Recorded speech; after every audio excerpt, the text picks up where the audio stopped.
da Educação Continuada do Hospital São Francisco.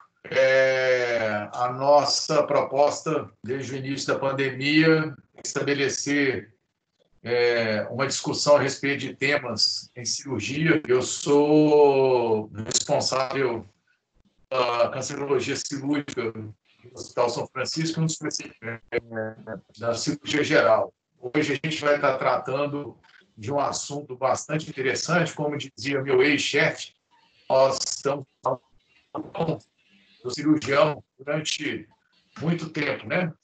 Certamente a gente não vai ter ainda algum remédio para apendicite que não seja o cirúrgico, na sua maioria de outras situações. A gente tem hoje alguns artigos e vamos seguir a mesma ordem das apresentações. Primeiro, com a apresentação a respeito do tema básico por um acadêmico, depois 3 artigos discutidos por residentes de vários serviços e certamente eles entraram em contato com alguns colegas cirurgiões que vão estabelecer depois da apresentação dos 3 artigos no tema do acadêmico, uma discussão a respeito do tema da noite, que é a apendicite aguda.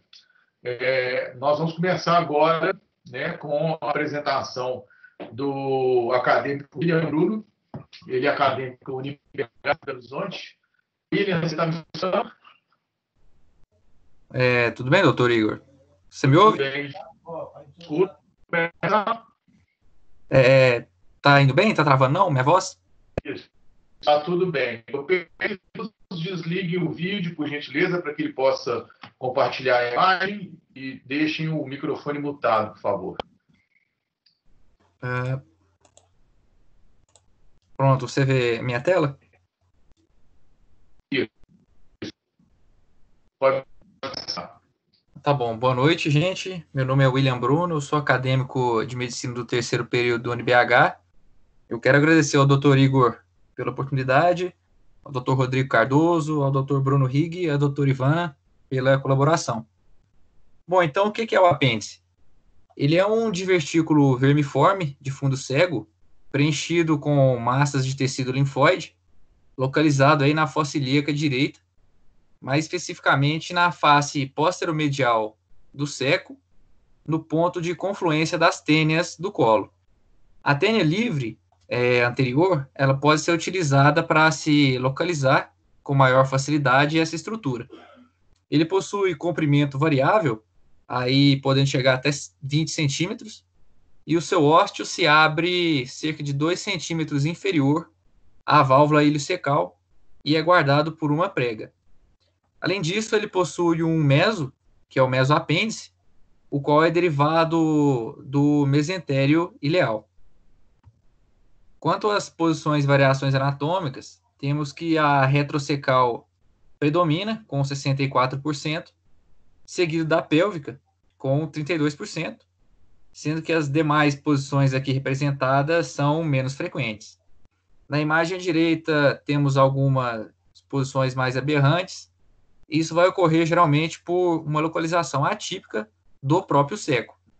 Inclusive, é possível encontrar o apêndice do lado esquerdo da cavidade abdominal. Isso vai acontecer quando houver alguma má rotação do intestino durante o desenvolvimento embrionário. Quanto à vascularização dessa estrutura, ela se dá pela artéria apendicular, que é ramo da artéria ileocólica, aqui indicada pela seta vermelha, que por sua vez é um ramo da artéria mesentérica superior. A drenagem venosa é feita por veias de mesmo nome. É importante lembrar que esses vasos chegam ao apêndice através do seu meso. E durante uma cirurgia de apendicectomia, é um importante local para ser realizada a ligadura desses vasos. Bom, e como as discussões de hoje são sobre apendicite aguda, é importante relembrar os sinais clínicos dessa patologia. O primeiro sinal e o principal deles é o sinal de Bloomberg. Ele ocorre quando, durante a descompressão súbita do ponto de McBurney, o paciente relatar dor intensa. E isso é um indicativo de uma peritonite nesse local. O ponto de McBurney, ele está localizado aí no terço lateral da linha espina umbilical. Ele é considerado a referência topográfica da localização do apêndice. Pode ser realizada também a percussão desse local, que vai também causar um desconforto, porém menor, e isso é uma vantagem, né, do teste do sinal de Bloomberg. Além disso, existem os sinais relacionados à irritação dos músculos da parede posterior da cavidade abdominal e pélvica, e esses são adjuvantes, né, em relação ao sinal de Bloomberg. O primeiro deles é o sinal do músculo psoas, que vai ocorrer quando for realizada a hiperextensão da coxa direita, que vai causar uma dor nesse paciente. E o outro sinal é o sinal do obturador interno, que ocorre quando há a rotação interna da coxa, com a perna e a coxa fletidos. É importante ressaltar que esses sinais não são patognomônicos da apendicite, porém são importantes para o diagnóstico clínico dessa patologia. Bem, é isso. Agradeço a todos pela atenção. Vamos dar continuação aí às discussões. Quero agradecer a introdução, a brilhante aula. Um acadêmico do terceiro período nos deixa satisfeitos, né, de estar trilhando já a possibilidade da discussão cirúrgica com pontos bastante importantes, né? Então, a gente abre hoje à noite com a discussão sobre apendicite aguda. Nós sabemos que é um tema em que essas circunstâncias apresentadas pelo acadêmico foram muitíssimo bem-vindas, né? A anatomia e a clínica continuam sendo estudantes em todas as possibilidades para que a gente possa abordar a apendicite aguda nos lugares com menos recurso ou com mais recurso. O cirurgião sempre tem que ter seu serviço, né, o entendimento dos sinais e da anatomia, e principalmente lembrar que é uma unidade de repercussão clínica, né? O diagnóstico da apendicite, mais do que tudo, ele tem que ter, né, uma força teórica, né? Para colocar a mão no paciente, desvendando essa teoria sobre a doença para que a gente possa tratar cirurgicamente. A gente vai dar continuidade agora com o primeiro artigo da noite, a participação do Dr. André Renaud, que é R2 do Hospital São Francisco. Tudo certo aí, André? Boa noite, doutor Igor. Vou compartilhar a tela aqui.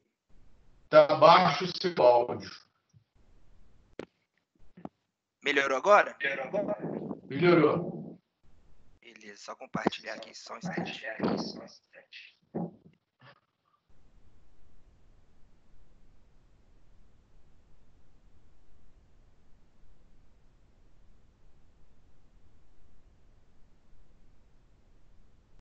Tá conseguindo visualizar? Não. Acho que agora está compartilhando. Uai, agora tá dando? Sim, apareceu. Beleza. Boa noite a todos. Meu nome é André Renaud, sou residente do segundo ano do Hospital São Francisco. Fiquei incumbido de falar para vocês a respeito do tema do diagnóstico e tratamento de apendicite aguda, do update do World Society Emergency Surgery, realizado em 2020. Isso faz parte, né, da educação continuada. O médico responsável, Dr. Igor Michalik, responsável técnico da cancerologia cirúrgica do nosso hospital. Temos como chefe do serviço o Dr. Marcelo Girundi e o Dr. Marcos Zambelli como chefe da nossa residência médica. Esse é o artigo, foi publicado esse ano, e tenho a honra de falar aos senhores que está presente aqui o Dr. Carlos Augusto Gomes, que foi também meu professor lá de Juiz de Fora, onde eu formei lá na Federal de Juiz de Fora. Para contextualizar, é interessante dizer que a dor abdominal aguda é responsável de 7 a 10% de todos os acessos ao departamento de emergência dos hospitais. Tem como uma das causas mais comuns o tema abordado hoje, que é a apendicite aguda, na qual a morbimortalidade do paciente varia de acordo com a clínica do mesmo, e o diagnóstico é clínico, porém, ele é frequentemente desafiador, Então, a gente usa outras armas, como os próprios achados clínicos, laboratoriais e radiológicos. Quero frisar que todas as imagens aqui são meramente ilustrativas, só para deixar isso claro também. Os materiais e métodos utilizados nesse artigo, na qual o coordenador, junto com vários cirurgiões experientes em apendicite aguda, fizeram uma atualização e geraram orientações da última realizada em 2015. Foram analisados pacientes adultos e pediátricos, nos quais os pediátricos foram categorizados de 1 a 16 anos. A pesquisa já gerou 984 artigos e ela cita vários tópicos, 7 tópicos. Ela aborda diagnóstico, aborda também manejo não operatório das apendicites agudas sem complicações, fala a respeito do tempo de apendicectomia e os atrasos nos hospitais, tratamento cirúrgico, engloba classificação intraoperatória, o gerenciamento da apendicite aguda perfurada, o flemão, o abscessos, e também profilaxia de antibióticos e tratamento de antibiótico no pós-operatório. Então, é um estudo bastante amplo e vou tentar brevemente, no tempo determinado, expor para vocês. O diagnóstico da apendicite aguda, como eu falei, clinicamente, mas que muitas das vezes podem ser dificultadas. E eles citam que é interessante a estratificação de risco do paciente pela clínica. Essa estratificação tem como um dos principais, tem vários scores, mas eu vou citar para vocês, que eles falam muito bem, do score de Alvarado e também o score de Samuel na pediatria. Esses scores, eles aumentam a sensibilidade para a exclusão do paciente com apendicite. Então, ele é muito, muito bom para excluir. Eles reduzem, então, portanto, as internações hospitalares, eles otimizam a utilidade do diagnóstico por imagens, eles podem impedir, né, exploração cirúrgica negativas também. Por isso, eles recomendam essa utilização. Ao se tratar marcadores bioquímicos, por exemplo, PCR, eles referem que é um importante auxílio, uma ajuda interessante, porém, precisam de novos estudos serem mais abordados para a gente utilizar isso no adulto. Já na criança, eles já orientam solicitar marcadores de rotina, na qual o nível de PCR maior que 10, uma leucocitose maior que 16.000, são fatores importantes, fatores preditivos para apendicite nos pacientes pediátricos. Eles se referem também a uma combinação de exames de imagem com a clínica, na qual o ultrassom como investigação inicial é muito confiável e satisfatório para o diagnóstico das apendicites agudas. Eles aumentam, essa combinação aumenta a sensibilidade e especificidade do diagnóstico. Ele é utilizado basicamente nos pacientes que apresentam, segundo as classificações, cistos intermediários, e dessa forma necessitam um auxílio no diagnóstico por imagem. Eles se referem também que pacientes com sinais e sintomas fortemente sugestivos, que apresentam um alto risco nos scores, que possuem menos de 40 anos de idade, às vezes não necessitam, por exemplo, da tomografia. E eles se referem e sugerem que, antes de qualquer exame, solicitação de exame de imagem, é interessante uma avaliação do cirurgião para definir se há necessidade ou se não precisa. Essa imagem é só meramente ilustrativa do ultrassom, na qual a gente consegue visualizar o apêndice estressado, o apendicite agudo.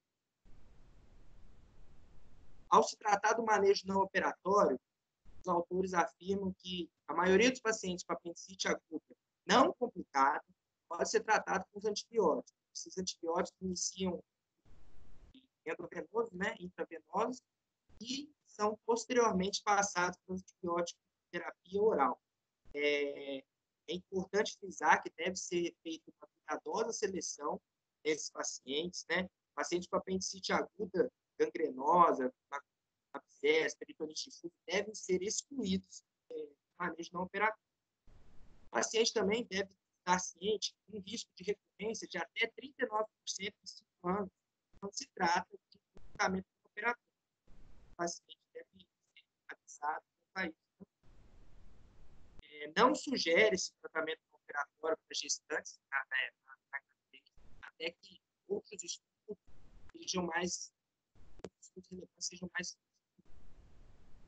e o TMO, o tratamento operatório da apendicite não complicada nas crianças, é inicial.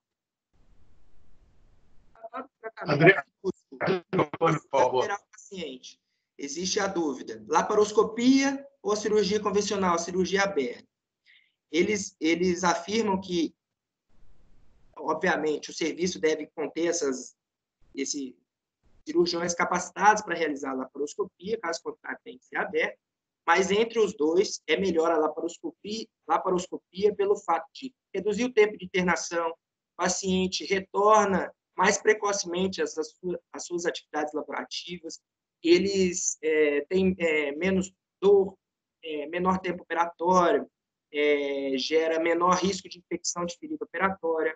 E, ao se tratar da laparoscopia, fica aquela questão: quantos portais? Porque pode haver a possibilidade de ser feito com um portal único ou com 3 portais.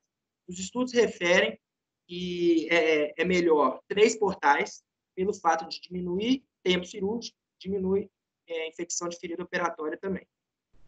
Nas apendicite agudas complicadas, deve-se lavar a cavidade inteira ou apenas aspirar? Eles afirmam que é melhor a aspiração do que a lavagem da cavidade abdominal toda. Eles também citam a respeito das técnicas de dissecção do mesentério. Qual é melhor utilizar? Eletrocautério, liga-clipe, liga-chu?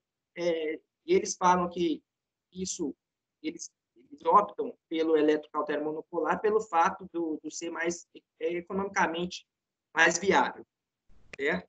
Eu achei muito interessante essa parte na qual a gente cita os drenos nos pacientes adultos, na apendicite complicada.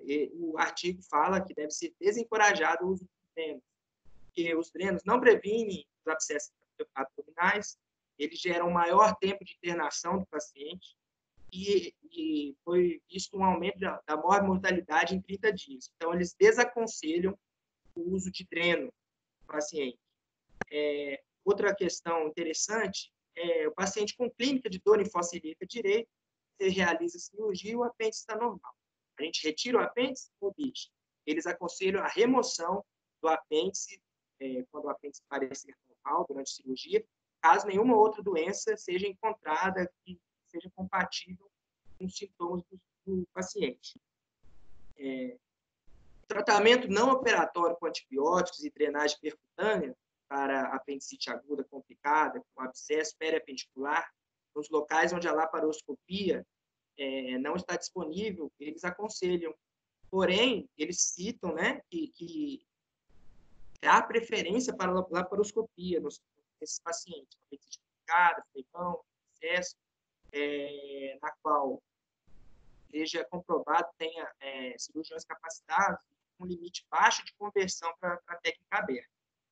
Então, esse foi o básico que gostaria de agradecer. E só para não me estender mais um pouquinho, só para citar rapidamente essa imagem muito interessante de um cirurgião russo chamado Rogozov. Ele, no ano de 1961, fez uma autoapendicectomia. Ele era um cirurgião que estava em expedição num navio russo que fazia missão na Antártica e apresentou os sintomas da apendicite e teve, pelo fato de ser o único médico no local, realizar uma autoapendicectomia. Tá certo? Gostaria de agradecer novamente pela oportunidade. Grande abraço a todos. André, muito obrigado pela aula.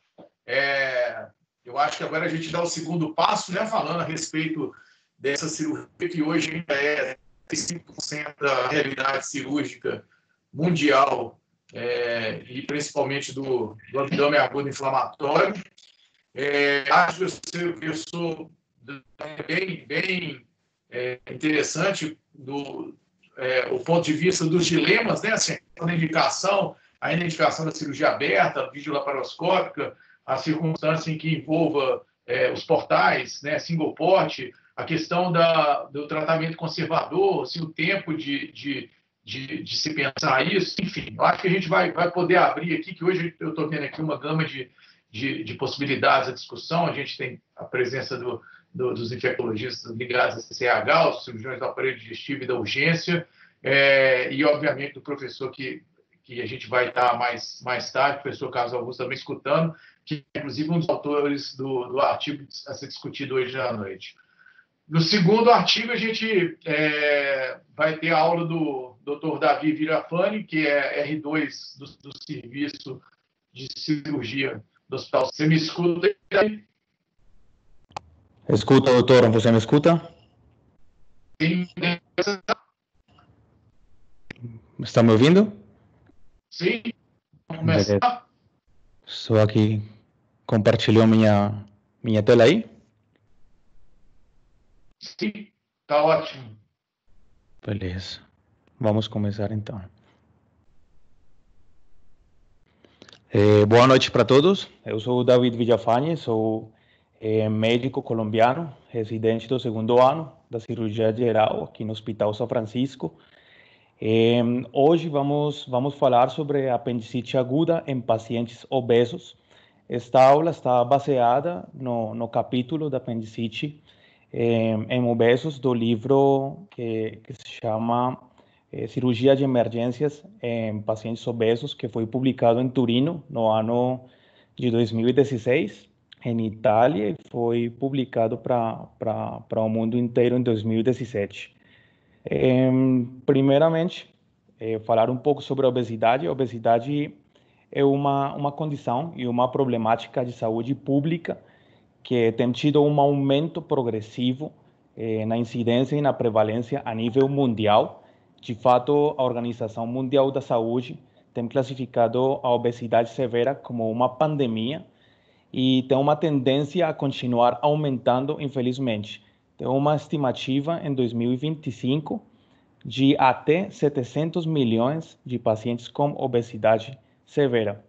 Em Brasil, atualmente, a incidência e a prevalência no país inteiro tem mais ou menos quase 60% da população em geral tem sobrepeso e quase 20% da população em geral tem algum grau de obesidade. A obesidade traz problemas sociais, problemas econômicos, alterações nas qualidade e expectativa de vida das pessoas, e além disso está associada a múltiplas doenças metabólicas como hipertensão arterial, dislipidemias, problemas na tireoide, diabetes mellitus, alterações osteomusculares, articulares, alterações respiratórias como síndrome de apneia obstrutiva do sono. E isso é muito importante porque todas essas doenças associadas aumentam o risco cardiovascular e aumentam o risco respiratório desses pacientes. Portanto, os pacientes obesos com diagnóstico de apendicite aguda devem receber, desde o início, desde o ingresso do paciente ao pronto atendimento, um tratamento e um acompanhamento multidisciplinar, um acompanhamento da clínica médica, se for possível, para controle das doenças metabólicas de base, sim, acompanhamento também da fisioterapia, terapia respiratória, no caso dos pacientes com alterações respiratórias importantes. Um aspecto muito importante que vale a pena ressaltar neste contexto de doenças metabólicas é a estreita relação da obesidade com a diabetes mellitus tipo 2, principalmente. Por quê? Davi, não está passando. Está passando, não? Aqui foi? Sim. Beleza. Então, falando sobre... Ok, então, tem uma estreita relação da diabetes mellitus tipo 2 com a obesidade, porque a gordura central e a gordura visceral aumenta a resistência à insulina.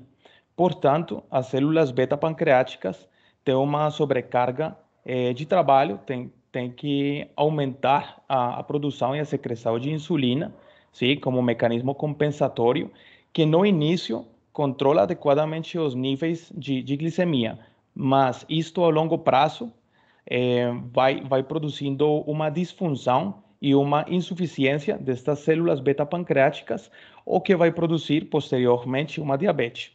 Importante ter na conta a diabetes porque, primeiramente, esses pacientes apresentam uma menor resposta inflamatória, sim? Uma das principais complicações crônicas da diabetes são as alterações na microcirculação, incluindo a circulação do leito esplásmico, sim? Lembrando um pouco ao respeito da fisiopatologia da apendicite, que se produz uma inflamação no órgão linfático, produzindo uma obstrução na drenagem linfática e drenagem venosa, aumentando, portanto, o edema intraluminar e a pressão intraluminar da apêndice. Isso produz uma alteração também na irrigação da artéria apendicular, principalmente. E se a isto a gente soma a alteração da microcirculação que é produzida pela diabetes, o risco de isquemia da apêndice vai ser ainda maior, o risco de necrose e de evoluir para uma perfuração. Portanto, esses pacientes vão ter maior risco de complicações no curso da doença. Além disso, esses pacientes diabéticos têm uma resistência maior à resposta à antibioticoterapia, o que é muito importante, porque uma apendicite complicada, né, com supurativa e com um abscesso intracavitário, com requerimento de tratamento com antibiótico, o paciente vai ter um retraso na resposta a esse tratamento. Portanto, vai ter um maior tempo de internação.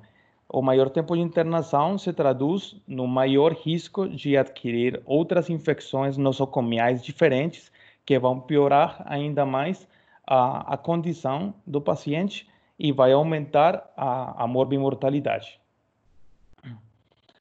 Todos esses aspectos motivaram, então, aos autores do livro para estabelecer uns parâmetros específicos e parâmetros claros no diagnóstico e no tratamento dessa entidade.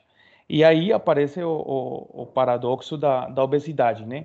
Que os pacientes obesos, como já mencionei anteriormente, devem ter um acompanhamento e um tratamento multidisciplinar e integral, sim? Sempre e quando isso acontece, o risco e o prognóstico destes pacientes vai ser ainda melhor que os pacientes que não são obesos, porque nos pacientes que não são obesos, muitas vezes esquecemos de controlar essas outras doenças que estão associadas à doença aguda cirúrgica, e aí vem outras complicações que a gente depois pergunta por que está acontecendo. E é por isso, porque nesses pacientes que são magros, não estamos fazendo um tratamento integral e acontecem as complicações por tal motivo. Tem dois tipos de apendicite aguda, falando um pouco sobre a doença inflamatória aguda, né? A não complicada e a complicada. A não complicada se caracteriza por uma inflamação e um edema local, sem presença de sinais sugestivas de isquemia, necrose, perfuração, flegmona apendicular ou abscesso periapendicular ou abscesso intracavitário ou na cavidade intraperitoneal. Lembrar que a obesidade aumenta o risco de evoluir de uma apendicite não complicada para uma apendicite complicada. Com respeito ao diagnóstico, tem sido controvertido, como sempre, né? Os livros, as guias, os professores têm nos ensinado sempre que o diagnóstico da apendicite é um diagnóstico clínico, baseado numa boa anamnese, uma boa história clínica e um bom exame físico, porém, tem algumas condições, como, por exemplo, a obesidade, onde a apresentação clínica pode ser um pouco atípica, se além disso sumamos a presença da diabetes e da baixa sensibilidade à dor, então vai ser uma manifestação um pouco diferente na hora do exame físico, pela presença abundante, né, de gordura no tecido celular subcutâneo e da gordura visceral. Muitas vezes vai ser difícil também encontrar aquelas sinais típicas que foram mencionadas na primeira apresentação, né, McBurney, Blomberg, Rolfing, etc. Então, por isso, os autores desse capítulo planteiam a necessidade de implementar uma escala para nos aproximar ao diagnóstico e determinar uma conduta cirúrgica o mais pronto possível. Temos a escala de Alvarado e temos a escala de resposta inflamatória da apendicite. Neste caso, a recomendação é implementar esta segunda escala.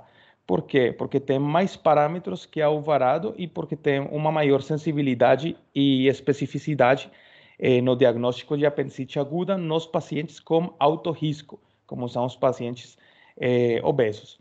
Aqui é avaliado se o paciente apresenta vômito, se tem dor na fossa ilíaca direita, se tem uma resposta involuntária da musculatura leve, moderada ou severa, se tem presença de neutrofilia maior ou menor a 85%, se tem leucocitose ou não. E aí o resultado desta escala vai nos mostrar um baixo risco, quando é menor a 5 pontos, de 5 para 8, risco intermediário, e maior a 9, risco alto. No risco baixo, temos que procurar outras causas diferentes da apresentação clínica, provavelmente não é apendicite. De risco intermediário, a recomendação é deixar o paciente na observação, sim? Preferivelmente sem analgesia, para observar o comportamento clínico da dor, com uma boa hidratação, para melhorar o fluxo sanguíneo e reduzir o risco de isquemia, sim?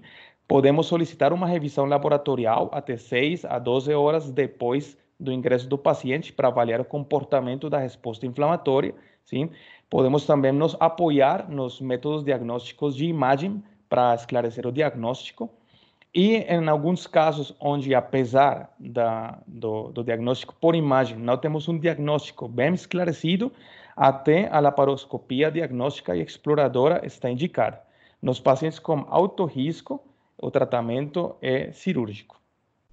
Com respeito aos métodos de imagem que temos à disposição, temos a ultrassonografia abdominal, que, como já é sabido, né, tem uma sensibilidade e uma especificidade muito baixa para o diagnóstico desta entidade, ainda mais porque o paciente obeso tem um aumento na gordura subcutânea. Isto dificulta muito a identificação da apêndice e das sinais típicas de apendicite.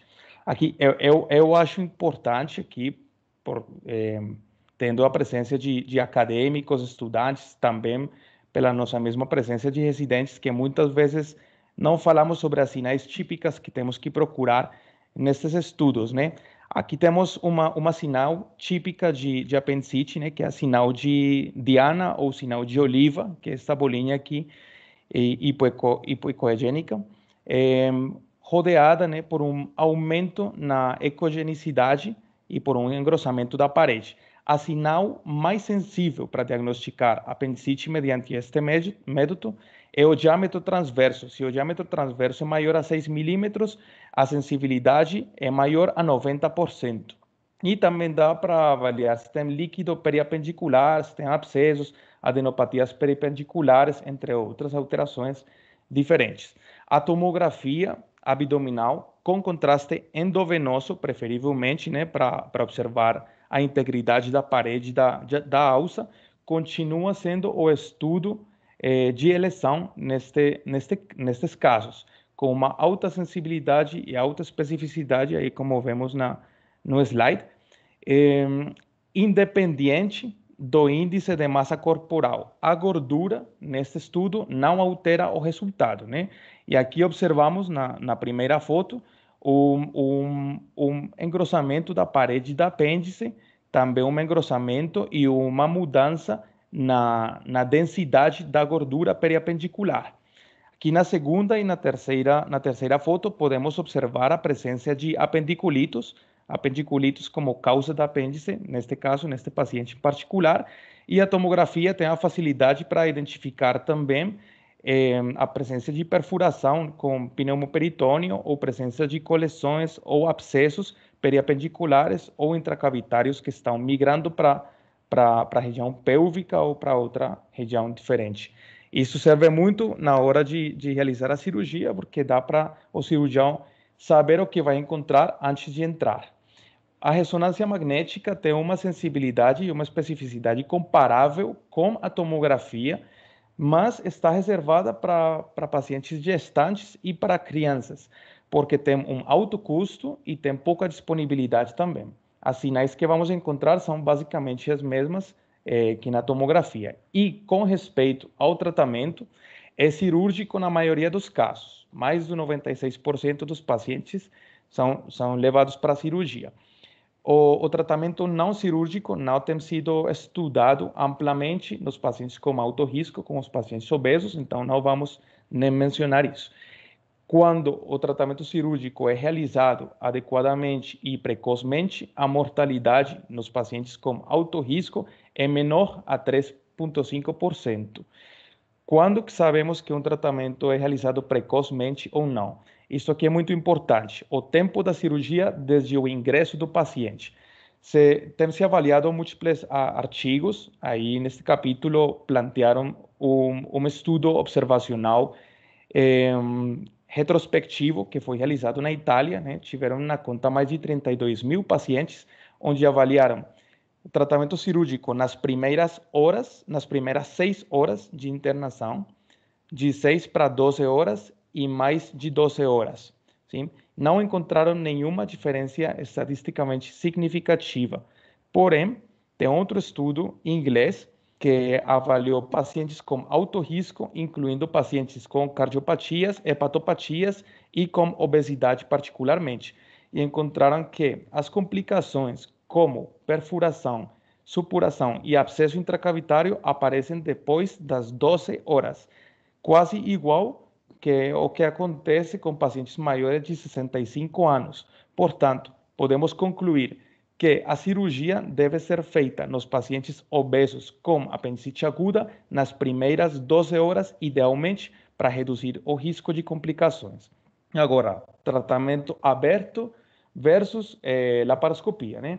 Que tem sido o paradigma ao longo dos anos. Aí já foi mencionado aí pelo André, rapidamente, que a laparoscopia, né, tem menor tempo cirúrgico, ainda que a curva de aprendizagem é muito maior, tem menor risco de infecção do sítio operatório, menor dor, portanto, menor tempo de estância hospitalar e menor tempo para recuperar as atividades cotidianas, né? Isso não muda no paciente obeso. Então, o tratamento indicado para esse tipo de pacientes também é laparoscopia nas primeiras 12 horas. E entre laparoscopia convencional e laparoscopia por um portal só, também o tratamento continua sendo muito melhor do jeito convencional para reduzir o risco de herniação no sítio do portal, dor, infecção local e maior tempo de internação nesses pacientes. Importante também, como já finalmente, para finalizar o que mencionei no início da apresentação, o tratamento deve ser integral e multidisciplinar desde o início até o paciente receber alta. Ele tem que ir para casa com as doenças metabólicas de base compensadas, para evitar o risco de complicações no pós-operatório. E uma boa educação sobre as sinais de alarma para retornar ao nosso serviço e solucionar qualquer problemática que se apresentar. Essas são as minhas referências bibliográficas. E, por último, eu quis trazer para vocês este personagem colombiano para lhes apresentar. Chama Fernando Botero, é um pintor e um escultor colombiano que nasceu na cidade de Medellín, tem 88 anos atualmente. Sei que o Dr. Igor conhece um pouco da história dele, né? Esse senhor acostuma pintar só pessoas obesas. Ele pinta coisas típicas da Colômbia, personagens típicos da Colômbia ou de nível mundial, como aqui a Mona Lisa, e até a Mona Lisa virou obesa, né? Tem uma praça lá em Medellín, que é a Praça de Botero, que tem as esculturas das pinturas mais representativas dele, e vale muito a pena vocês visitar quando vão para a Colômbia. Sejam bem-vindos lá. Muito obrigado. Davi, obrigado. Excelente aula. Um desfecho fabuloso. Você sabe o quanto que eu gosto do Botero. Ele é o Botticelli dos obesos, né? E acho que tem uma marca genial. Quem conhece a Colômbia entende bastante a estética que o Botero tenta trazer com essa marca, né? A aula que eu escolhi para que o Davi pudesse apresentar, ela diz de um choque, né, entre duas grandes situações. Uma doença crônica que vem cada dia mais solapando a humanidade com situações secundárias ou com situações diretamente ligadas, assim, são problemas crônicos no sistema de saúde do mundo, a obesidade, e que ela não está afastada das complicações em que se instale o abdômen agudo, principalmente a apendicite, né? Assim, as estatísticas se confundem e pioram ainda mais o prognóstico.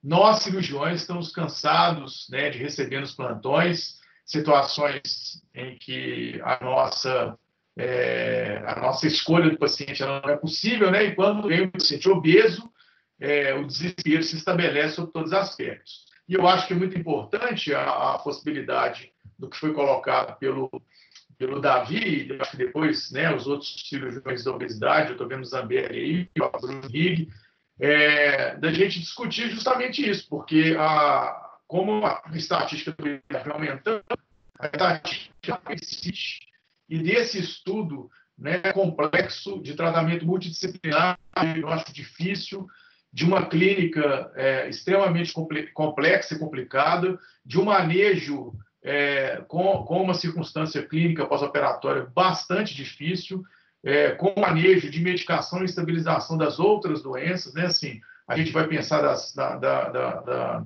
possibilidade de uma antibiótico terapia para esse paciente, em que ele se aplica em outras comorbidades, muitas vezes assim, o processo inflamatório é agravado por um processo inflamatório crônico, um processo infeccioso mascarado por uma situação anatômica, enfim, né? A gente ainda vai ter esse tempo para discutir. E, por fim, eu agradeço o Davi, a aula dele, e a gente termina a noite com a aula, e com muito prazer, né, com o representante do Hospital Municipal Dr. Sérgio Castro, que nós, cirurgiões que fizemos parte lá, lutamos pela possibilidade da educação continuada, são grandes amigos que eu fiz, e principalmente entusiastas do ensino, e que estão lançando essa rede a partir de agora, estão lançando essa possibilidade, e o meu xará, Igor, vai apresentar o último artigo da noite também, ex-aluno do professor Carlos, e aí assim a gente abrir os comentários da noite. Igor, você está me escutando? Escuto sim, professor. Boa noite. Consegue me ouvir? Consigo. Vamos começar? Vamos.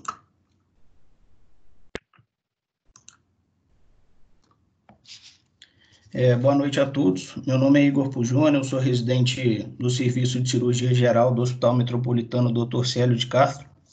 E para acrescentar nessa discussão científica, eu fui responsável por revisar um artigo que compara a técnica videolaparoscópica e a técnica aberta na abordagem do paciente com peritonite difusa causada por apendicite aguda, tendo como o espaço amostral o estudo PIPAS. O estudo PIPAS foi responsável por criar parâmetros fisiológicos para prognóstico em sepse abdominal. Esse estudo será elucidado adiante. Mudou o slide, professor? Mudou sim, Igor. Pode continuar. Beleza. O artigo que eu fiquei responsável, ele foi publicado no início desse ano, de 2020, pela Sociedade Italiana de Cirurgia. É um estudo prospectivo de coorte multicêntrico que avaliou 223 pacientes com peritonite difusa, inscrito no estudo PIPAS, de fevereiro a maio de 2018. Dentre os autores tem o professor Carlos Augusto Gomes, que eu tive o prazer também de ser aluno e que atendeu imediatamente a solicitação de participar dessa discussão.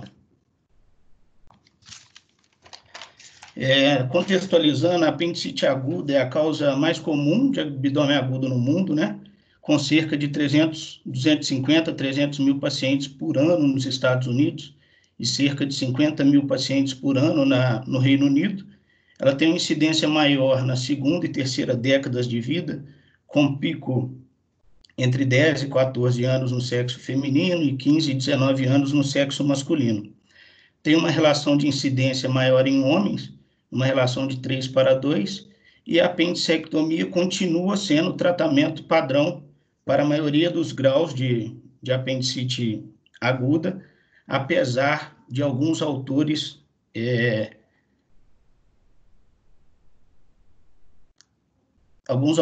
eles optam pelo tratamento não cirúrgico em apendicite sem complicação.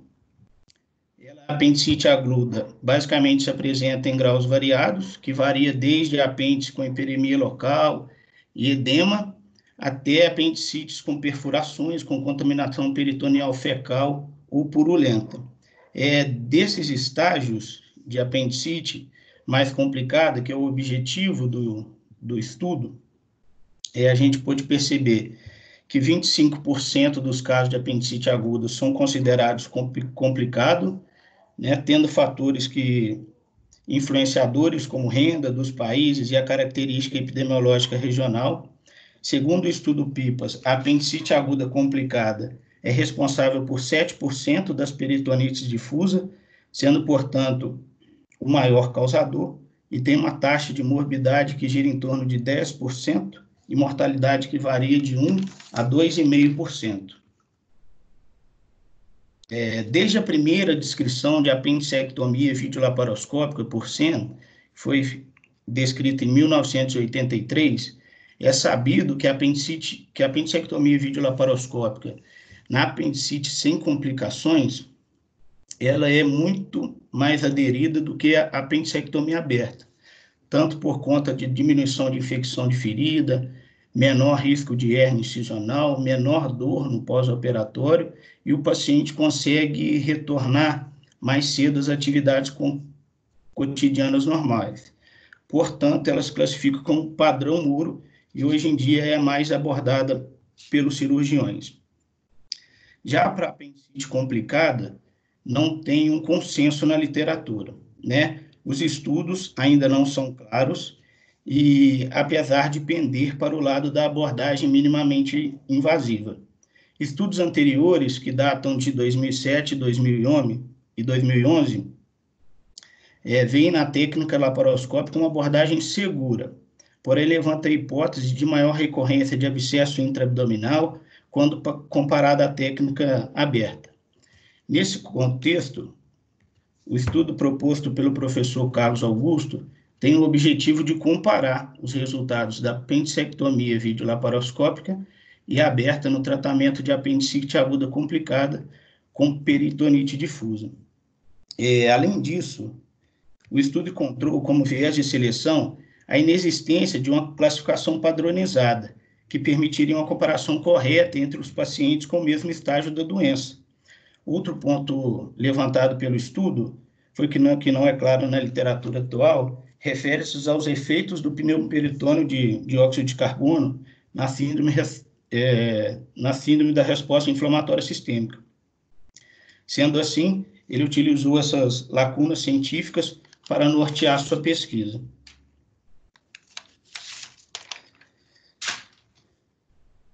Na metodologia do estudo, foi utilizado o banco de dados do estudo PIPAS, que o estudo PIPAS é um estudo de corte internacional, multicêntrico e prospectivo, que investigou os preditores clínicos e laboratoriais de mortalidade hospitalar em pacientes com peritonite aguda. O estudo registrou dados de 152 departamentos cirúrgicos de 56 países durante o período de 4 meses, de fevereiro a maio do ano de 2018. Foram identificados variáveis independentes, que dentre eles a idade maior que 80 anos, malignidade, doença cardiovascular severa, doença renal crônica severa, frequência respiratória maior que 22, diminuição da pressão sistólica menor do que 100, uma saturação de oxigênio periférico menor que 90 e uma resposta neurológica de AVPU. Esse estudo PIPAS, ele tem como uma sensibilidade de 74,3% e uma especificidade de 82,2%. E o que levou em consideração a aplicabilidade do estudo PIPAS é que é algo que pode ser aplicado à beira do leito e não demanda qualquer tecnologia para fazer esse tipo de mensuração, né? Por isso que ele foi tão aceito. Nessa tendência, foram recrutados, através do estudo PIPAS, 223 pacientes com peritonite difusa causada por apendicite aguda, com diagnóstico clínico e de imagem, e como regra base, o paciente tinha 2 ou mais quadrantes do abdômen com algum tipo de exudato purulento. Foram identificados 2 grupos de pacientes, que incluiu 78 pacientes abordados pela técnica laparoscópica e 145 pacientes abordados pela laparotomia convencional. No paciente que foi realizada a videolaparoscopia, a média de idade era de 42 anos, enquanto no grupo que foi abordada a técnica convencional, a média de idade era 38 anos. E no desfecho do estudo foi avaliado infecção do sítio cirúrgico, outras complicações, reoperação, estadia hospitalar e morte. Como resultado, a gente pôde perceber, conforme visto na tabela 1, que a abordagem videolaparoscópica ela é muito menos realizada. Ela foi realizada nesse estudo em cerca de 1/3 dos pacientes. Na tabela 2, mostra que não houve diferença significativa entre os 2 grupos em relação à mortalidade, abscesso intraabdominal, peritonite pós a operação, ou taxas de reoperação. A gente pôde perceber no grupo que houve a laparotomia, a infecção de ferida operatória foi algo muito maior. E 32 dos 145 pacientes tiveram infecção do sítio cirúrgico. Isso representou 22% do total. Enquanto na técnica laparoscópica, apenas um paciente, que representou 1,28% do total. Além disso, outro resultado encontrado foi a taxa de internação hospitalar, o tempo médio, né? Que foi de 6,4 dias no paciente na apendicectomia videolaparoscópica e 7,8 dias no paciente que foi abordado pela técnica aberta, representando um aumento de 1,45 dias, que no contexto atual, relacionado a maior custo de internação hospitalar, faz toda a diferença. A discussão do estudo é importante, dividimos por tópicos. No que diz respeito ao abscesso intraabdominal, no passado foi sugerido que a videolaparoscopia para apendicite aguda complicada tinha um risco 3 vezes maior de complicação com abscesso intraabdominal do que a técnica aberta. Além disso, tinha uma maior chance de reoperação. E tinha como consenso que a extensão da antibiótico terapia era fundamental para a diminuição da taxa de abscesso intraabdominal. É sabido atualmente que o desenvolvimento do abscesso intraabdominal tem uma incidência de 2% após a apendicectomia videolaparoscópica e está estritamente ligada a fatores de risco, como obesidade, idade avançada, diabetes mellitus e o contexto social, conforme eu disse no início da apresentação. Outro aspecto importante, que foi o uso da antibiótico terapia, teve uma revisão sistemática e uma meta-análise de Van den Boom, que foi de 2019, que concluiu a favor de menos do que 5 dias de antibiótico no pós-operatório, em comparação com maior do que 5 dias. Para reforçar essa tese, tem um estudo do New England, de 2015, que fez um estudo para avaliar a possibilidade de uso de terapia antibacteriana na infecção intraabdominal em menor curso. Foram divididos em 2 grupos, né? Um grupo que tomava antibiótico fixo 4 dias após a retirada do causador do processo inflamatório, por exemplo, 4 dias após a apendicectomia videolaparoscópica ou aberta, que seja, e um grupo que usava antibiótico por 2 dias, a partir do dia que não tivesse febre, melhora da leucocitose e melhora do íleo.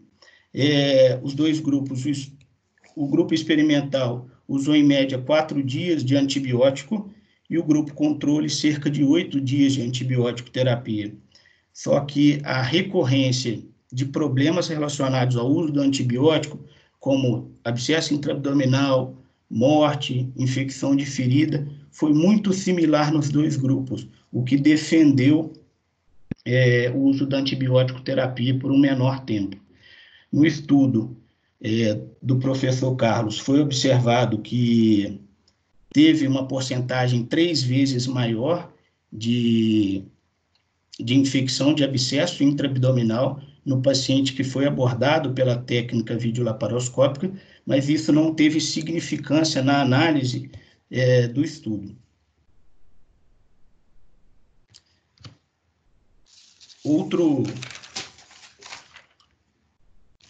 Outro estudo abordado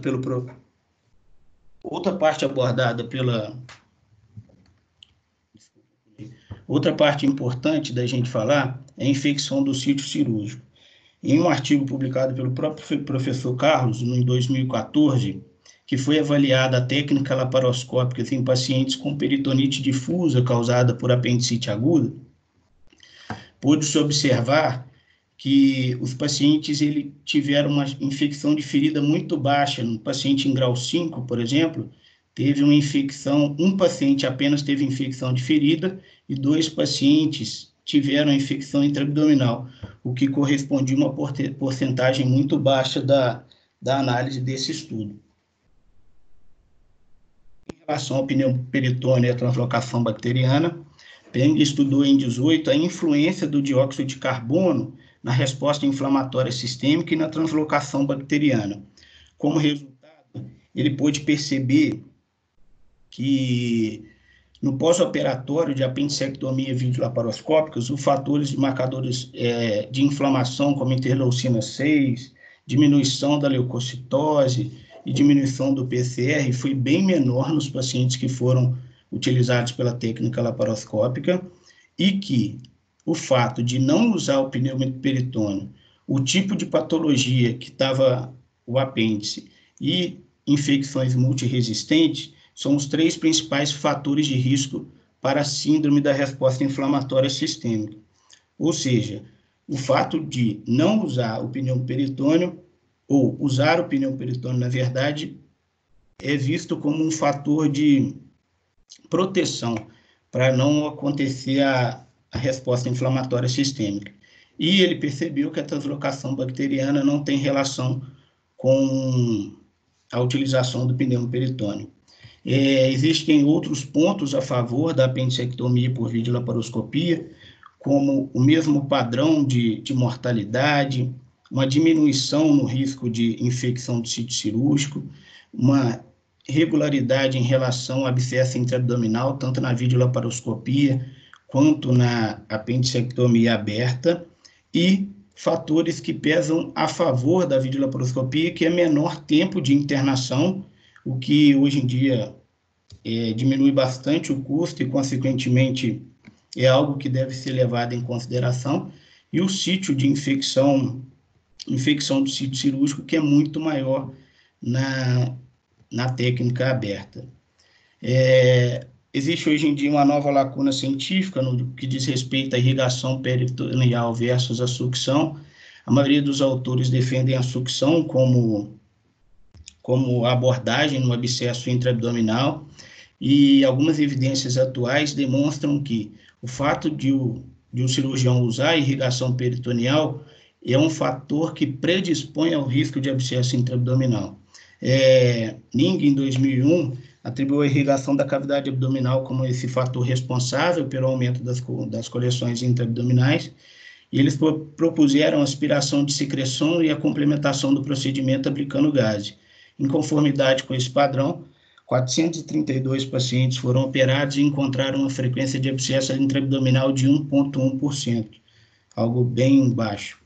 Na conclusão do artigo, conclui-se que a apendicectomia videolaparoscópica, apesar de ser um procedimento realizado em apenas 1/3 dos casos, é um procedimento seguro para gerenciar pacientes com peritonite difusa, causada por apendicite aguda, devido à ausência de diferença em comparação com a técnica aberta, em termos de abscesso intraabdominal e outras complicações importantes. E, além disso, o estudo tem a grande vantagem de diminuir a incidência de infecções e feridas, e também diminuir o tempo internação hospitalar, como dito anteriormente. Eu queria agradecer ao professor Igor pela participação e pelo convite. Essas reuniões científicas têm sido de grande valia para minha formação, e agradecer principalmente ao professor Carlos pela prontidão em atender o convite e engrandecer muito essa discussão. Muito obrigado.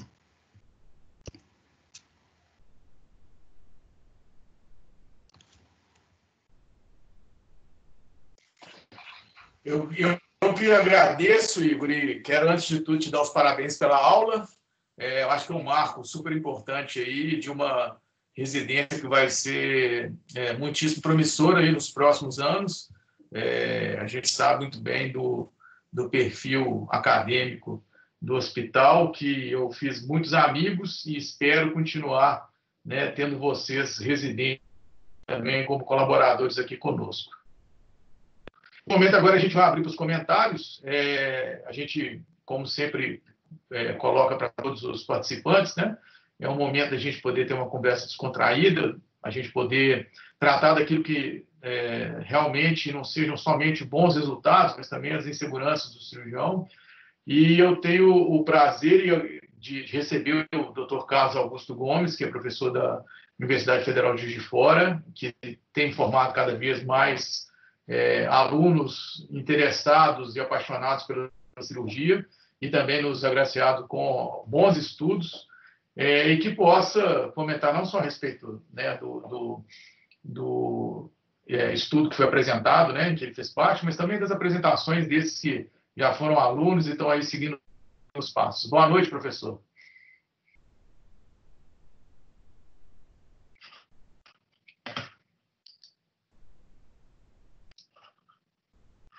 Professor, seu áudio está desativado. O senhor tem que ativar, por gentileza. Boa noite a todos.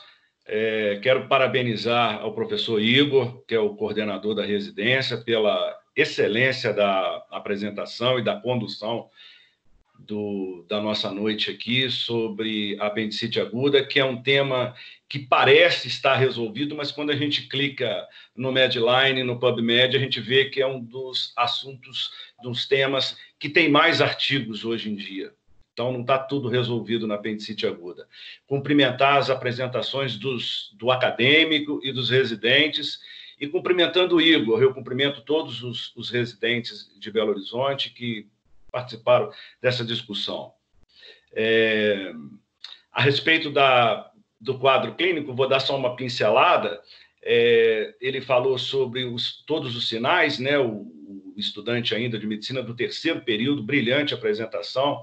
Ele fala sobre o sinal do Bloomberg, que realmente é um sinal clássico da apendicite aguda, mas a gente deve recordar que o sinal do Bloomberg ele deve ser feito por um cirurgião experiente. Por quê? Porque o simples fato de uma pessoa que está com reação peritoneal na fossa ilíaca direita, defesa, de uma pessoa menos experiente, ele sente mais medo da palpação do que realmente do exame em si. Então, a gente lembra de um sinal muito importante, que é o sinal de Lenander, sinal de Dunphy, né? Que é simplesmente o paciente estirado em decúbito dorsal, a gente pedir para ele tossir. A gente pede para ele tossir, e o sinal do Lenander, segundo a literatura, ele tem o mesmo comemorativo de reação peritoneal, e ele tem uma especificidade, né, e uma sensibilidade maior que o sinal de Bloomberg, exatamente por isso. E um sinal que a gente apelidou aqui em Juiz de Fora é chamado sinal do quebra-mola, que se a pessoa tem reação peritoneal, se andar por Juiz de Fora, que só tem buraco, ou então passar num quebra-mola, ele acusa dor na fossa ilíaca direita. Então, nós apelidamos esse sinal de sinal do quebra-mola. E ele é muito interessante, que a pessoa já chega no hospital, você pergunta, você passou algum quebra-mola? Em Juiz de Fora não precisa, porque só tem buraco. Você passou algum buraco? Sim. O que você sentiu? Uma dor, ele aponta o dedo na fossa ilíaca direita, que é o sinal de Bloomberg, sem a sua ação sobre o paciente, que às vezes pode despertar dor no paciente. A respeito do obeso, depois nós tivemos um outro antes que falou sobre o guideline, né? Sobre o guideline, que a gente teve o prazer de participar em Jerusalém. Nós estávamos em Jerusalém quando criou-se esse guideline, que é o melhor guideline que tem sobre apendicite aguda, sem falsa modéstia, que ela foi preceptorada pelo de Savério, que hoje é um dos grandes cirurgiões. Ele saiu de Cambridge e agora voltou para a Itália, é um dos grandes cirurgiões que estuda apendicite aguda no mundo. E o guideline realmente é muito completo, e é exatamente aquilo que a gente segue, Lembrar para os alunos, para os estudantes, que o tratamento da apendicite aguda é operatório. Aonde você tiver, tem apendicite aguda, diagnosticou apendicite aguda, a clínica, sexo masculino, é sugestiva de apendicite aguda, acabou. Né? Alvarado acima de 9, na mesa e retirada do apêndice. Seja por via que você tenha mais confiança. Você não tem que operar por laparoscopia, você não tem que operar por portal único, você não tem que operar por incisão que você não tenha segurança, embora a McBurney seja para as lesões localizadas a indicação, mas opere por aquilo que você tem segurança e tire o foco do paciente, né? Isso é muito importante falar. O tratamento da apendicite aguda ainda hoje é operatório, né?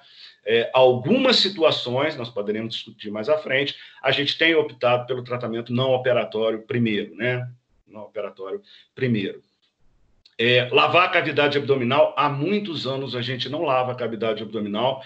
Nós, na nossa tese de mestrado, já em mestrado aí na UFMG, esse trabalho de NIDI de 2001, nós utilizamos ele provou que a simples aspiração da cavidade ou a lavagem circunscrita,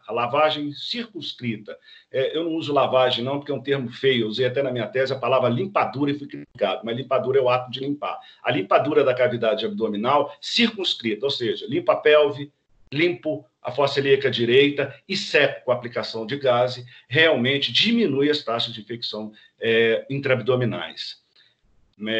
Infecção de sítio cirúrgico em laparoscópica, a gente sabe que em quase todas as operações realizadas por laparoscopia, as taxas de infecção de sítio cirúrgico variam de 1% a 2% no máximo, é muito pequena a possibilidade de infecção de sítio cirúrgico. Sobre isso, eu falo sobre a retirada do apêndice da cavidade abdominal, que deve ser sempre protegida pelo trocárter ou por um endobag, porque algumas pessoas, ao insistirem em retirar por região muscular, eu já tive 2 casos de faceite necrotizante por causa de tirar por região onde tem presença de músculo. Por exemplo, fossa ilíaca esquerda.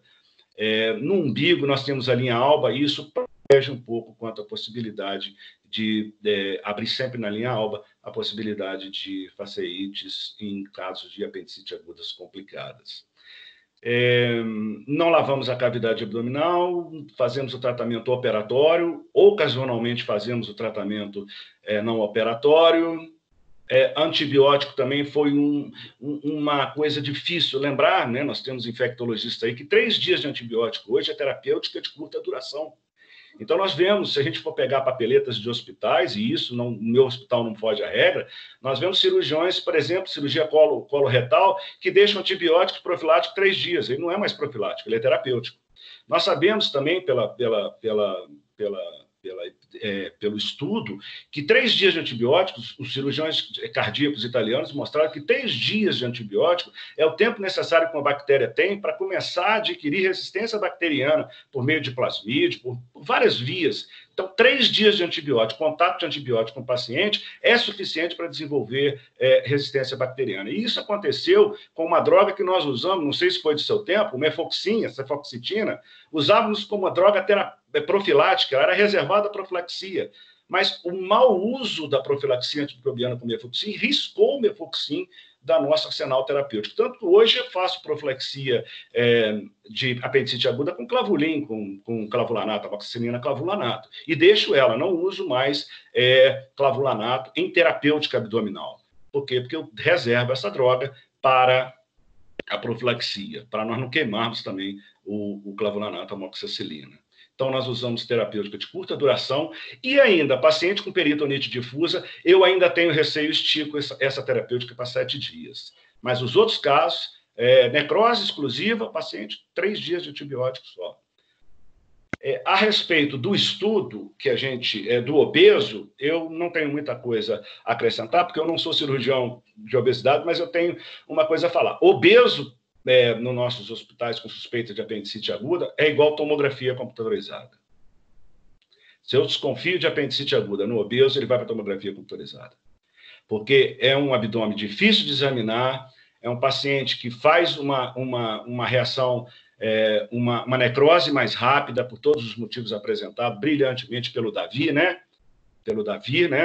O colombiano, né? Que sinta-se abraçado e cumprimentado pela sua apresentação, tá, Davi? Muito interessante, muito completa. A gente manda para a tomografia computadorizada. Sobre o critério de Alvarado, ele é muito bom, gente, que esses Alvarado, Ripasa, tem uns 10 índices score diagnóstico. Ele é muito bom para excluir a apendicite aguda se for abaixo de 5, mas ele não serve para fazer diagnóstico da apendicite aguda, exceto quando ele for acima de 9. Então, a grande utilização desses critérios diagnósticos para mim, score diagnósticos, é para, entre 5 e 9, utilizar o método de imagem, certo? Que no doente magro deve ser a ultrassom de início, no doente obeso, tomografia, porque o ultrassom não serve, e na grávida, ressonância magnética, como muito bem indicado pelo Davi. Sobre o estudo em que a gente fez, não sei se eu estou sendo muito longo, hein, professor Igor? Pode me interromper a qualquer momento. Sobre o estudo que a gente propôs, por que a gente usou o estudo PIPAS? O estudo PIPAS foi um estudo multicêntrico, observacional mundial, realmente, que reuniu 4.200 casos de apendicite aguda no mundo. Talvez seja um dos maiores bancos de dados sobre apendicite aguda. E, nesse estudo, 200 e tantos pacientes, eu observei, tinham um diagnóstico de peritonite difusa por tomografia, por clínica, muito bem documentado nesse banco de dados.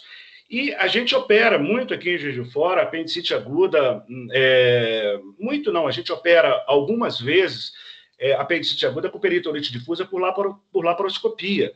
E não tínhamos grande embasamento na literatura. Então, nós fizemos esse trabalho para justificar a nossa própria conduta, né?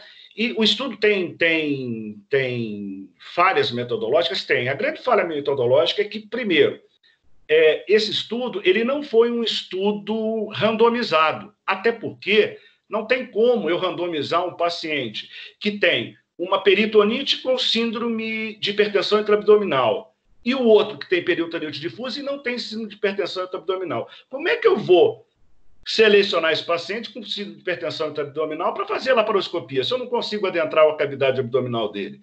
Então, não posso ter, não tem como eu ter, na prática, uma randomização de peritonite difusa.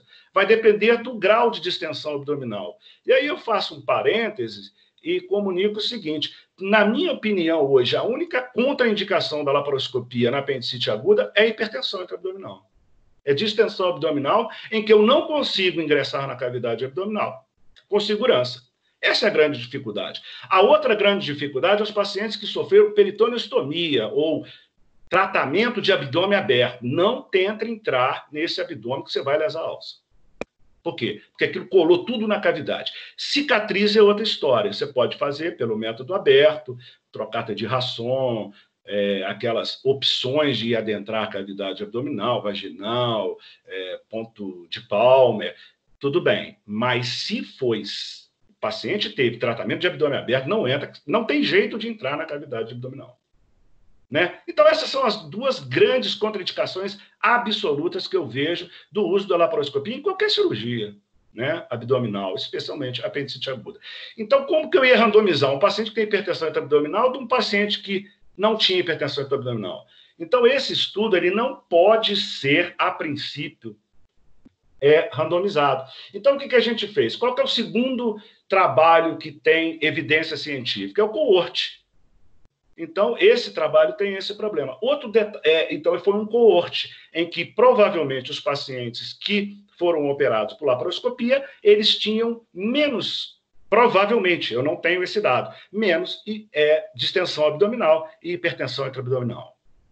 Outro detalhe do trabalho é que não foi especificado quem lavou e quem não lavou a cavidade abdominal. Então, isso são falhas do trabalho. Mas ele chega a uma conclusão muito interessante em 80 e poucos pacientes operados por laparoscopia, que é um procedimento seguro, usado 1/3 dos casos, foi usado, então nós estamos seguindo o caminho da literatura, e eu tenho certeza que dentro de pouco tempo também vai ser a primeira opção no tratamento da apendicite aguda, guardada a indicação do método. Tá bom. Falei, são esses dados que eu lembro assim de imediato, para a gente comentar e discutir mais aí na frente.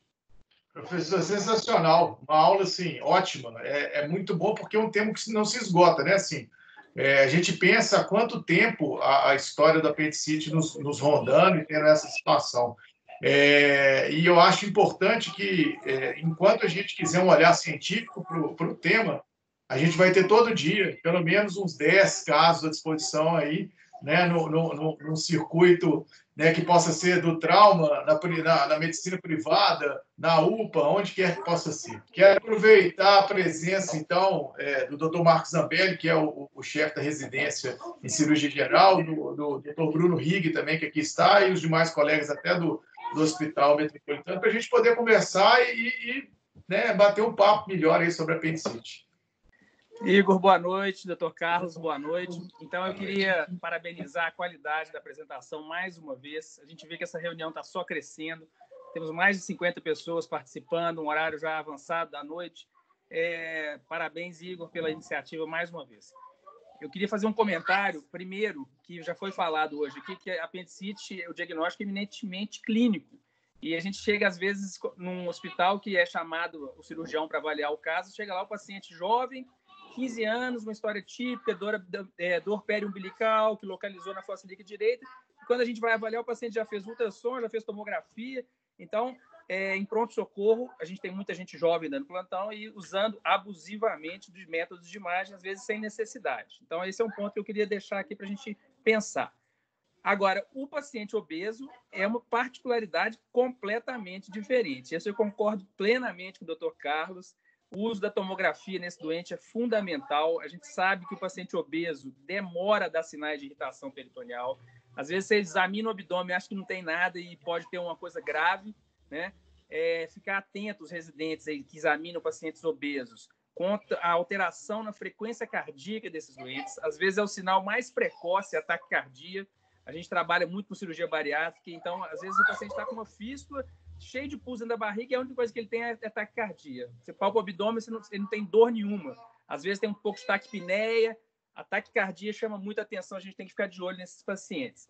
E também, a gente que é cirurgião bariátrico, a gente usa sempre a laparoscopia, tirando esses 2 casos que o Dr. Carlos falou muito bem, né, de hipertensão abdominal de pacientes com laparostomia prévia. A gente prefere sempre a cirurgia laparoscópica pelos problemas que a gente tem na cirurgia aberta com relação à parede abdominal desses doentes. Tanto quanto seroma, infecção de ferida, deiscência de ferida, hérnias incisionais. Então, a abordagem laparoscópica preferencial nesses casos, o diagnóstico precoce também. A gente sabe que o obeso é um inflamado crônico e quanto mais tempo você demora a fazer o diagnóstico, pior é para o nosso paciente. Eles fazem uma resposta inflamatória, às vezes exacerbada, mesmo com uma doença relativamente mais simples, que é o apendicite, mas eu já vi paciente morrer por causa disso. O diagnóstico é atrasado em paciente muito obeso. E fora as comorbidades que esses pacientes geralmente têm, além da obesidade. Então é isso, eu queria deixar um grande abraço para todos. Doutor Carlos, foi um prazer participar com você, do Igor. Igualmente. E a qualidade das aulas pelos residentes, parabenizar todos os residentes também que deram aula hoje, que foi muito bacana. Aulas nível de congresso mesmo. Um abraço. Boa noite. Amém. Obrigado, Zambelli. Eu acho interessante essa situação, porque a gente começa falando, desde o início, né, como o Dr. Carlos falou, o clínico sendo o padrão para a gente ainda pôr a mão no paciente, né? E essa inversão de valores tem sido vivida cada vez mais pela circunstância da inexperiência. Então, você só vai saber se o obeso está com taquicárdico colocando a mão no paciente, né? Não é monitorando necessariamente o paciente. A gente só vai saber dos sinais todos clássicos ou sinais pelos quais possam ter até qualquer tipo de atipia, colocando a mão no paciente. A apendicite tem um mantra que é repetido desde os cirurgiões mais experientes até hoje, para quem vivenciou um serviço. Eu falo com os residentes que aqui estão, né? Eu fiz a minha residência no Hospital Regional de Betim, e eu tenho dois números para apendicite. Eu fiz 81 apendicite de pele a pele, de tudo quanto é forma que você pode imaginar no meu R1, e não conta que o preceptor roubou. E teve um dia que eu fiz 9 apendicites por 9 maneiras diferentes em que possa ter pensado o cirurgião. E o que importa, todas eficientes, todas examinadas, todas tendo a situação da indicação cirúrgica, da operação e depois da gente poder fazer o pós-operatório desse paciente. Essa turma que está chegando, desde o acadêmico do terceiro período até esses que nós estamos tentando entregar como futuros cirurgiões, tem que pôr a mão no paciente. Tem que lembrar de que o exame físico ele é uma ferramenta anterior a qualquer tipo de exame de imagem, né? Ainda que os hospitais hoje tenham, ainda bem, né, porque na nossa época ainda não tinha, né, falar de uma tomografia, a gente lembrava daquela cifra de 3 milhões que o hospital, né, não tinha condição. A gente lembra alguém falando a respeito da diverticulite do Tancredo Neves, do dilema que foi para poder abrir, enfim, e que hoje tudo é muito fácil, é muito banalizado. Eu acho que isso é muitíssimo importante sobre todos os aspectos. Mulher, obeso, criança, né, que é uma coisa que a gente vê muito, a criança não faz a proteção do bloqueio porque não tem o epíplon formado ainda, né? As situações dos pacientes que chegam atípicos, que tomam medicações, imunossuprimidos, e assim vai. Mas muito bom. Acho isso mesmo e concordo com vocês, Zambelli. E com o professor Carlos Augusto, que essa turma toda a gente tem que, se eles saírem aprendendo a colocar a mão no paciente, está ótimo, né? Está ótimo. Tá certo.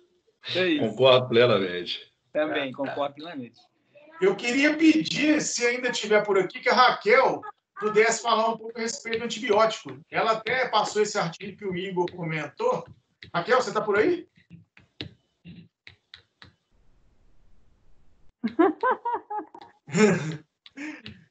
A nossa infectologista de plantão, achei muito bacana ela ter colocado isso, ainda ter falado, vou ter que estudar, mas ela tem uma cola dentro de casa, porque eu acho que o Cata Preta deve estar com ela, com o cirurgião da aparelho digestivo, muito amigo nosso também. Mas eu acho isso interessante, porque é uma situação que torna a condição multidisciplinar de um impacto muito grande para o hospital, né, Raquel? Exatamente. E eu nem ia falar, não, porque já falaram tão bem sobre seleção de resistência bacteriana e sobre tempo curto de uso de antimicrobiano, que eu fiquei completamente satisfeita. E, inclusive, o artigo que o Igor mandou do New England foi sugestão minha, que eles fazem um tratamento curto de 4 dias. E é uma luta que eu estou tentando convencer os mais jovens agora de conseguir diminuir o tempo, que não precisa fazer 7 dias para todo mundo de antibiótico, né? Depende muito do quadro clínico, muito da apresentação, muito do controle do foco que você tem. E aí, ainda mais assim, mostrando os estudos que a apendicite laparoscópica reduz também a possibilidade desse tempo de antimicrobiano ser mais curto e também reduz a taxa de infecção do cirúrgico, né, do pós-operatório. E isso aí acho que é o mais importante, de maior valia dos estudos apresentados, é essa diminuição da complicação do pós-operatório mesmo relacionado ao processo infeccioso. Então, o seu áudio está dando eco, porque tem 2 áudios, duas lives. Eu falo até de consciência própria, porque essa discussão da redução do tempo de antimicrobiano é uma luta que eu tenho dentro da minha própria casa, assim, porque o Rodrigo mesmo ele não acredita que menos de 7 dias pode ser. Então, a gente fica um mostrando para o outro assim, que é eficaz. E sobre o esquema microbiano também, apesar de não ter sido abordado especificamente qual esquema, mas a gente tem várias opções, assim, a gente tem que pensar sempre em cobrir gram-negativo entérico e aeróbio. Então, a amoxicilina-clavuanato é uma opção, ceftriaxona é uma opção, gentimeto também, e quem é alergia a beta-lactame, o ciprimetronidazol, né? E sabendo, dentro do nosso protocolo, quem passou pelo barreiro, a gente classifica o risco de SDL. Então, as beta-lactamases de espectro estendido. Essas beta-lactamases de espectro estendido, elas estão cada vez mais comuns na comunidade, principalmente em pacientes que usaram antimicrobiano prévio, e aí elas produzem elas hidrolisam, então elas destroem os antibióticos e principalmente até a cefalosporina de terceira geração. Então, o ceftriaxone não daria.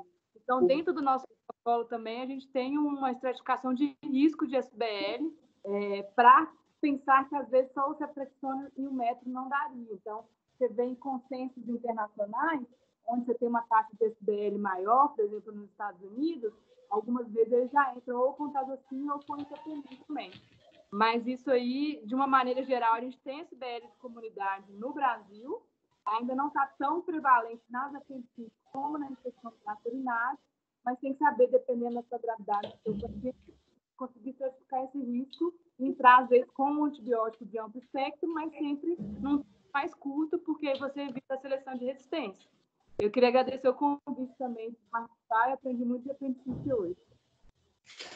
Raquel, eu que agradeço. Eu não abriria mão da sua palavra de jeito nenhum. Se eu tivesse que escolher entre você e o Cata Preta, dessa vez eu escolhi você, porque eu estou no time do Cata Preta dos 7 dias, mas a gente quer escolher sempre o especialista. Acho que, inclusive, a questão da vigilância do antimicrobiano, a vigilância em infectologia é importante para o residente de cirurgia saber. A gente entra na residência de cirurgia com aquele pacote clássico. Eu costumo dizer muito isso para os pacientes, assim, que nos notifique a questão no retorno, aquilo que está diferente, aquilo que tem acontecido, e os residentes, principalmente, que possam, desde o primeiro momento, discutir com a CCH. Eles acham que é uma punição, né? E, na verdade, não tem nada disso. Porque, na verdade, assim, a situação da humildade teórica se aprender, ela se deve a um recurso de que alguém está estudando aquilo muito mais que você, e é de fato. O que é comum para tudo, e na estatística mundial, está nos livros, né? E a gente tenta fazer isso no dia a dia. E aí, professores, cientistas, né, como o Dr. Carlos aí, que vem tentando trazer isso para a gente, uma experiência em números, em tecnologia, em médica, uma situação médica avançada, vai tentar fazer com que novos dados apareçam, mas a vigilância epidemiológica, principalmente, ela tem que ser abastecida, né? Aí eu falo sempre para os residentes, olha, né, colhe isso aí, manda aquele mantra que o residente às vezes já está querendo operar apendicite, você fala, não, peraí, colhe aí 10 ml do líquido, manda para a cultura, e aí sempre aquele discurso do residente, eu nunca vi o resultado da cultura, você também não pega, você não vai lá buscar, né? E na hora que você for discutir com a CCH, na hora que você for discutir com o infectologista, na hora que você for argumentar a respeito do antibiótico, é exatamente isso aí, é a estatística que foi feita. A gente não está numa situação que é só puramente um laboratório clássico, né? O hospital nosso ele tem por obrigação a formar o perfil da própria flora, o perfil de todos os aspectos com os quais a gente está lidando, né? E muitas vezes não vê o resultado, mesmo quando você colhe, é porque você não precisou, porque deu certo, o paciente foi alto, foi tudo bem. Mas se ele complicar lá pelo 4º, 5º dia, aí você vai ter o resultado na mão, porque está complicando. É porque o meu antibiótico não foi suficiente, o espectro antimicrobiano não foi adequado, meu controle de foco operatório não foi suficiente, e aí você tem um resultado de cultura na mão que pode te ajudar muito na decisão, por exemplo, de ampliar o espectro antimicrobiano ou de fazer uma reoperação. Não, certamente. Bom, muitíssimo obrigado, Raquel. Valeu você ter feito o estudo de última hora, né, doutor Carlos? Eu queria fazer um comentário, porque quando a gente vai ler específico, não sei se acontece com a Raquel, prazer em conhecer a Raquel. Prazer. A gente vai fazer, a gente pega às vezes uma peritonite difusa, né? O paciente é diagnosticado com a peritonite difusa, e alguns colegas julgam que tem que entrar com cobertura para enterococo, para estáfilo, até estáfilo marsa. E a recomendação da literatura se tratando de apendicite aguda, e eu não sei se a Raquel vai concordar com isso, é que nos casos de peritonite, né, seja localizada ou seja uma peritonite difusa, no primeiro momento, o paciente vindo da comunidade, a gente não necessariamente faz. É lógico que se a gente pudesse fazer cultura de todo mundo, o custo aumentaria muito, mas não necessariamente a gente faz cultura dessa secreção purulenta. A gente sabe que o que a gente tem que cobrir são 2 germes. As enterobacteriáceas, né, especificamente E. coli, e os anaeróbios, que o grande representante no abdômen é o Bacteroides fragilis. Então, uma associação, uma droga, né, por exemplo, artapenem, por exemplo, a tigeciclina, por exemplo, ceftriaxona mais metronidazol, que é a nossa preferência, é a opção que a gente... Então, eu faço a profilaxia com clavulin, com clavulanato, amoxicilina, 1 hora antes de iniciar o procedimento. Se eu identifico 3 palavras, pulsionecrose, eu troco o meu antibiótico, meu esquema antimicrobiano. Eu deixo o meu clavulin para não acontecer o que aconteceu com o mefoxim, com a cefoxitina, eu deixo ele para profilaxia e não uso ele em terapêutica de sepsis abdominal. E mudo para ceftriaxona e metronidazol, que para mim é uma associação excelente para tratar apendicite aguda. Se esse paciente evolui para qualquer outra complicação ou clinicamente ele não evolui bem, e ele é um paciente idoso, um paciente que recebeu antibiótico nas últimas semanas e é cuidado por pessoas que trabalham no hospital, eu tenho receio de ele ser o grupo de risco que eu tenho para ISBL ou grupo CESP. E aí a gente pensa numa má evolução em 48, 72 horas na mudança de antibiótico. E aí, sabendo que o grupo CESP, a gente tem que ir direto para os carbapenêmicos, no caso, o ertapenem e o meropenem. Não sei se mas aí todos as outras coleções encontradas após um primeiro tratamento, aí sim tem que ir para a cultura, porque pode tratar de qualquer coisa, qualquer micro-organismo dentro da cavidade abdominal. Essa é a nossa recomendação aqui. No nosso protocolo também está abordando isso. Então, o primeiro agente são as enterobactérias e os anaeróbios, como você falou, Bacteroides fragilis é o principal anaeróbio responsável, principalmente quando tem peritônio difuso, necrose, gravidade, né? Lembrando que a amoxicilina clavulanato, ele é um antibiótico que cobre o Bacteroides fragilis, mas cobre mal, assim, a preferência sempre pelo metronidazol, inclusive pega mal o Bacteroides fragilis, ele é só um agente, nesses casos, maior gravidade, e ele é muito difícil de crescer em cultura. Então, eu não sei se vocês já viram identificar um bacterióide, algum anaeróbio numa cultura, mas eu nunca vi. Quem viu, por favor, me indique esse laboratório, porque ele é muito difícil, porque você tem que estar numa condição de coleta de anaerobiose desde o começo. E a partir da segunda abordagem é que a gente recomenda, então, a cobrir o áureo. Você pensa que a segunda abordagem pode ser uma complicação infecciosa da primeira, pode ter uma infecção cirúrgica, e a principal causa de infecção cirúrgica superficial e até profunda são os cocos gram-positivos. Então, a gente cobre o áureo da segunda abordagem e aí a gente classifica que é um risco de MRSA ou estáfilo seriótico sensível, né? Os antibióticos prévios, de internação, esse tipo de coisa. E na terceira abordagem, normalmente eu recomendo a cobertura para o enterococo. O enterococo também, nem na segunda abordagem a gente recomenda a cobertura, a gente vai recomendar ela como já está indo da segunda para a terceira abordagem cirúrgica. Antifúngico também? Na terceira, antifúngico? Aí depende muito da gravidade do doente. Então, para saber se vai entrar com terapia fúngica, a gente faz 2 scores, assim. Seria o Candid score, que é a chance desse doente ter uma infecção fúngica, então a gente avalia se ele está antibiótico do lado espectro, se ele faz diálise, uso de catéter central, cirurgia abdominal, isso tudo contribui, então, para ele ter um Candid score.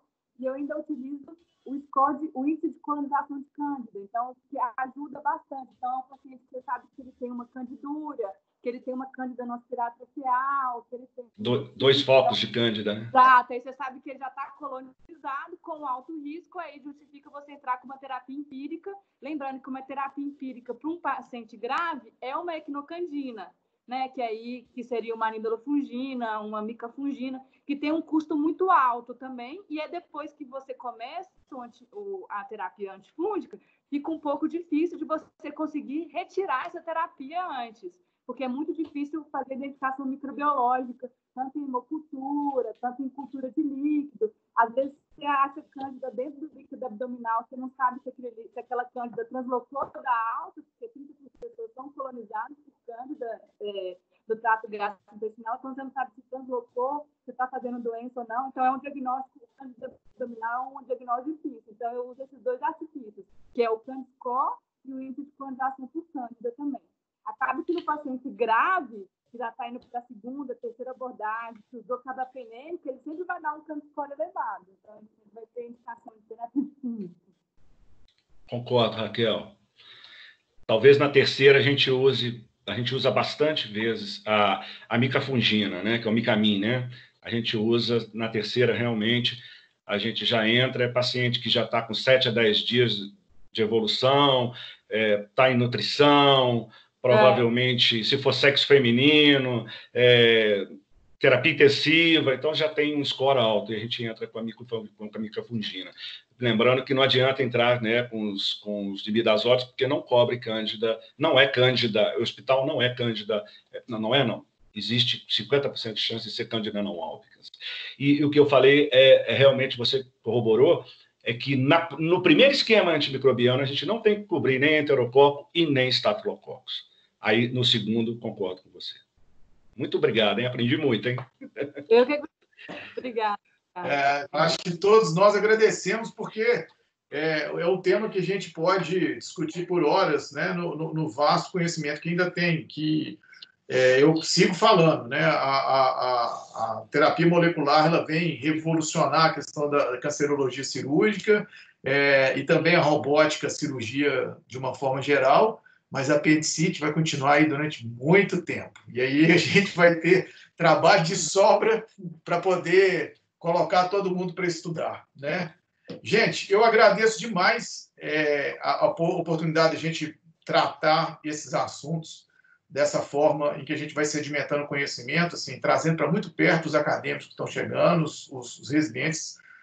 Eu acho que esse tipo de transmissão de saber é que é o adequado, essa relação muitas vezes perversas do saber, né? Eu sei, o outro não sabe, não está com nada, né? Eu acho que é muito interessante o residente ver, né, um professor que teve na universidade discutindo a respeito de antibiótico e a importância com isso, e se disponibilizando numa aula como essa, porque a medicina é isso, né? Se um dia que começar a perder, já tem perdido há muito tempo, essa chance da gente ter acesso, né, assim, esse feudo que a gente pertence, as coisas certamente não vão formar mais médicos, né? Vão formar cada vez mais pessoas de uma receita de bolo e que a medicina não se aplica a isso, né? Nós temos que lembrar que a gente vem cada vez trombando com uma realidade, né? Uma realidade de uma situação baseada em evidências, de uma realidade científica empírica, de uma realidade especulativa do futuro, e que é assim que se faz. Sempre foi assim. Se a gente pega todos os livros de medicina, as coisas estão sempre assim.